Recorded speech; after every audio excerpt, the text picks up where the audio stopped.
மகர ராசியினருக்கு புதன் பகவான் அயனஸ்தானத்தில் அமர்ந்து பலனளிக்க இருக்கிறார். புதன் பகவான் சிலருக்கு தந்தையுடன் பிரச்சனைகள் இருந்தால் இந்த காலகட்டத்தில் சுமூக உறவுகள் ஏற்படும். தந்தையால் பல நன்மைகளும் வந்து சேரும். தொழில் சார்ந்து தடைபட்டிருந்த காரியங்களின் தடைகள் நீங்கும். புதிய வேலை வாய்ப்புகள் அமையும். ஆன்மீகம் சார்ந்து சுப செலவீனங்கள் உண்டாகும். வெகு சில தீர்க்க முடியாத பிரச்சனைகள் தற்போது இக்காலகட்டத்தில் பிரச்சனைக்கான தெளிவும் தீர்வும் கிடைக்கும். கல்வி சிறக்கும். கல்விக்கு வேண்டிய இடமாற்றங்களும் ஏற்படும். வயிறு சார்ந்த அஜீரண கோளாறு ஏற்பட வாய்ப்பு உண்டாகும். உணவு கட்டுப்பாடு அவசியம்.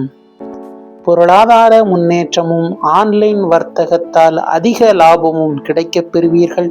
மீண்டும் அடுத்த பதிவில் சந்திப்போம். நன்றி.